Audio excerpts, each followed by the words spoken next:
हम देखते हैं कि आटा इस वक्त आम मार्केट में 80 रुपये फ़ी किलो मिल रहा है, कहीं 75 रुपये फ़ी किलो मिल रहा है। इसी तरह से घी की कीमत में कई गुना इजाफा इस दौरे हुकूमत में इन 3 सालों में हो चुका है। आज ये 30% सब्सिडी गरीब के लिए दी गई है, तो एक्चुअल प्राइस होनी क्या चाहिए? ये सब्सिडी किस हद तक गरीब की मदद कर सकती है? और इस सब्सिडी के बाद भी कीमतें वो 2018 वाली सतह पर नहीं आएंगी, तो बहरहाल महंगाई अभी भी मौजूद रहेगी एक आम आदमी के लिए। देखिए, सब्सिडी का जो ऐलान हुआ है और जो सब्सिडी का तरीक़ेकार है वो निहायत ही नाकिस है। ये पॉलिसियां कोई भी स्टेक होल्डर को शामिल जब तक नहीं किया जाएगा, जब तक ये सब्सिडीज का किसी आवाम को फायदा नहीं होगा। अच्छा, इसकी वजह ये है, जो आप प्रैक्टिकली अभी देख लें कि चीनी इंपोर्ट की गई टीसीपी की मार्फत और वहां से यूटिलिटी स्टोर को फराम की गई। क्या उससे पब्लिक को रिलीफ मिल गया? नहीं मिला, बल्कि चीनी और मजीद महंगी होती गई। बिल्कुल। और जहां तक आप आटे की बात कर रहे हैं, देखें, आटा जब 4875 में सिंध गवर्नमेंट भी दे रही है और पंजाब गवर्नमेंट भी दे रही है, गंदुम दे रही है फ्लोर मिल वालों को, आप ये मुझे बता दें कि 4875 में जो गंदुम दी जा रही है, क्या उसका आटा कहीं तकसीम हो रहा है? 54 रुपए में, 52 रुपए में कहीं मिलता है? नहीं। 76 रुपए, 78 रुपए, 80 रुपए फी किलो मिल रहा है। देखें, आप बताएं कि सिंध गवर्नमेंट को भी सोचना चाहिए, जब हम कराची में बैठे हैं, सिंध गवर्नमेंट को सोचना चाहिए तो उनको पाबंद कराए कि जितनी गंदुम दे उतना आटा होलसेल बाजार में दिया जाए, ताकि वो रिटेल में मोहल्ले मोहल्ले पहुंच सके। अब ये जो सब्सिडी का जो ऐलान होता है, उसमें एक ये काम होता है कि जी यूटिलिटी में दे देंगे। अब आप बताएं, 3.5 करोड़ की आबादी में यूटिलिटी स्टोर कितने, और वो जब ट्रांसपोर्टेशन के चार्जेस देगा तो उसको क्या रिलीफ मिल जाएगा? आप बता दें। और दूसरी बात ये कि कैंप लगाए जाते हैं। ठीक है, तो कैंप लगाए जाते हैं और ज़ाहिर है इसका नाकिस इख्तियार किया गया, कार्ड बनाकर लोगों को दे दिया जाएगा, उस पर अमल कैसे होगा? अब्दुर्रऊफ साहब, मैं आपकी तरफ वापस आता हूँ। खुर्रम शहजाद साहब माहिर मईशत भी हमारे साथ मौजूद हैं। तो खुर्रम साहब, ये जो 30% सब्सिडी ये 3 चीज़ों पर, बुनियादी 3 चीज़ों पर दी गई है, ये एक गरीब के लिए क्या काफ़ी होंगी? जो इस वक्त महंगाई का बोझ है वो एक आम आदमी पर से कम हो सकेगा? और फिर इसके मैकेनिज्म पर बहुत सवालात उठाए जा रहे हैं। अभी कमोडिटी एक्सपर्ट अब्दुर्रऊफ साहब मेरे साथ मौजूद हैं। ये कार्ड लोगों को फराम कर दिए जाएंगे, वो कार्ड्स लेकर जाएंगे, उनको दुकानदार या सुपर स्टोर्स वाले एक्सेप्ट करें नहीं करें, ये किस तरह से मामला आगे बढ़ेगा?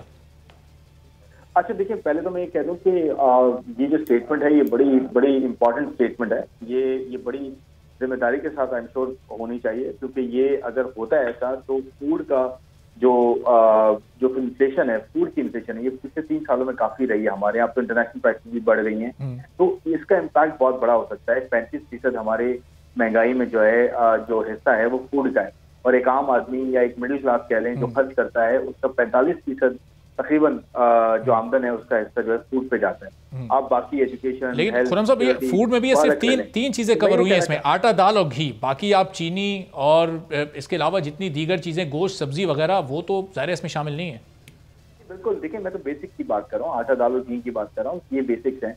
तो इस पे अगर आटे की जो है ना, जो गन्नों की वेट है वो काफी ज्यादा है इन्फ्लेशन के अंदर, महंगाई की बातचीत में, तो ये डेफिनेटली एक बड़ी चीज हो सकती है अगर ऐसा हो जाए।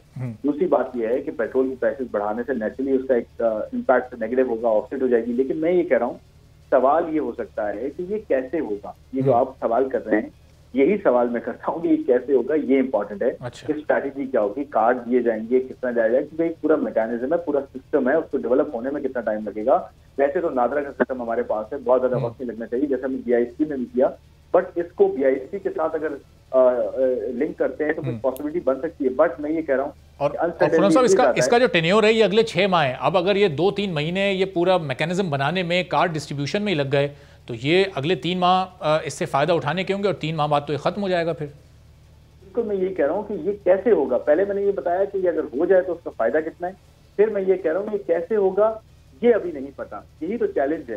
ये अगर गवर्नमेंट कर सकती है, प्राइम मिनिस्टर इसको ट्रांसलेट कर सकते हैं एक्चुअल बेनिफिट में, और जितना जल्दी कर सके, क्योंकि गरीब आदमी के लिए तो एक दिन की रोटी भी जो है वो बहुत ज्यादा मैटर करती है, और एक वक्त की रोटी बड़ी मैटर करती है। तो ये जितना या तो मैकेनिज्म हो सकता है बन चुका हो, तो सवाल ये होना चाहिए कि होगा कैसे, कितना जल्दी होगा, और कितना बेनिफिट पास ऑन हो सकता है। तो ये इंपॉर्टेंट है। तीसरा सवाल ये है कि सब्सिडी जो दी जाएगी वो कहाँ से आएगी, वो कैसे आएगी, क्या वो हम मजीद कर्जा लेके करेंगे, किस तरह से करेंगे। वो टैक्स में तो हमारे पास इतनी अमाउंट नहीं बचती जो हम मजीद सब्सिडाइज करें, और IMF प्रोग्राम में भी हमें इसको ये काफी सारी कोशिशें है। होपफुली हम थोड़ा वेट करें तो ये चीज अनफोल्ड हो सकती है कि किस तरह से। सही, लेकिन अब चलें इसका मैकेनिज्म बनाने के लिए जरा अब्दुल रऊफ इब्राहिम साहब मेरे साथ मौजूद हैं, उनसे कोई तजवीज़ हम लेते हैं। अब्दुल रऊफ साहब, ये कार्ड्स लोगों में डिस्ट्रीब्यूट हो जाएंगे, फिर क्या ये स्टोर्स मखसूस कुछ दुकानों को हुकूमत को हाईलाइट करना पड़ेगा कि जी इन स्टोर से आपको ये सब्सिडी वाली चीज़ मिलेगी, या फिर ये तमाम दुकानों से, हर मोहल्ले की हर दुकान से मिलनी चाहिए? क्या इसका मैकेनिज्म हो सकता है? अब्दुल रऊफ साहब, कोई मदद आप इस सिलसिले में हुकूमत की कर सकते हैं? सर देखें हम तो चाहते हैं कि स्टेक होल्डरों को साथ शामिल करके कोई मशवरे से काम किया जाए तो वो अमल दरामद होता है। जो प्रैक्टिकली काम कर रहे हैं उनको लिया नहीं जाता। जब लिया नहीं जाता तो नाकिस पॉलिसी होती है जिससे कोई अमल दरामद मुझे लगता नजर नहीं आ रहा। ट्रेड डेफिसिट हमारा बहुत बड़ा है, टैक्स हमारे पास कलेक्शन नहीं है, जहां टैक्स कलेक्शन है उनको और मजीद दबोचा जा रहा है। गरीब आदमी जो 2 वक्त की रोटी चाह रहा है उसको 1 वक्त की रोटी पे आ चुका है। अब मैं आपको एक बात बताता हूँ, दुनिया में एक सिस्टम रहेगा कि कभी भी गवर्नमेंट अमल दरामद करवाना चाहे नहीं हो सकता ये। अच्छा। फूड का जो अमल दरामद कराने का, जैसे चीनी को आप ले लें, अभी अगर चीनी प्राइवेट इंपोर्टरों को अलाउ कर दी जाती बगैर सेल टैक्स के, बगैर ड्यूटीज के, और शुगर मिल मालिकान को कंपटीशन दे दिया जाता तो आज ये हालत चीनी के आज 130 रुपए तक पहुंच चुकी है। तो फिर क्या कीमत होती है अब्दुल रऊफ साहब, अगर आपकी इस तजवीज पर अमल कर लिया जाता तो क्या कीमत होती चीनी की इस वक्त? देखें, जिस टाइम ये हो रहे थे ना TCP से इंपोर्ट, तो फर्स्ट सौदा हुआ था $550 में। अच्छा। जब $550 में जब सौदे हो रहे थे, जब आपको 87 की चीनी पड़ रही थी। अच्छा। प्राइवेट इंपोर्टरों को भी खोल देते वो, जैसे दालें प्राइवेट इंपोर्ट में कोई टैक्स नहीं है, जो प्राइवेट इंपोर्ट दालें होती हैं उसमें कोई टैक्स नहीं है। गवर्नमेंट सब्सिडी उनको दे जो इंपोर्ट कर रहा है ना, उन पे कोई टैक्स ना लगाए। तो ये गवर्नमेंट, इसका मतलब आपके इस फॉर्मूले पर अमल किया जाता है तो चीनी की इस वक्त कीमत 92, 93, ज्यादा से ज्यादा 95 रुपए फी किलो होती। बहुत ज्यादा इनफ होती है। दूसरी बात, इसकी वजह एक और भी है। देखें जी, होलसेलर हो या कोई ताजिर बिरादरी हो, कोई भी काम करता है वो नफे के लिए करता है। जाहिर सी बात है उसको 1 रुपया मिलेगा, वॉल्यूम ज्यादा होता है होलसेल में, तो रिटेल में पहुंच जाता है। इसी तरह पॉलिसी मुरतब की जाए। ये रिलीफ अभी भी जो हमारे गंदुम का हाल है ये अलाउ कर दी जाए कि पूरे साल हम अलाउ करते हैं, कोई टैक्सेस नहीं होंगे। चीनी पे भी इसी तरह कर दिया जाए ना। सब्सक्राइब करें और बेल दबाएं ताकि कोई खबर रह न जाए।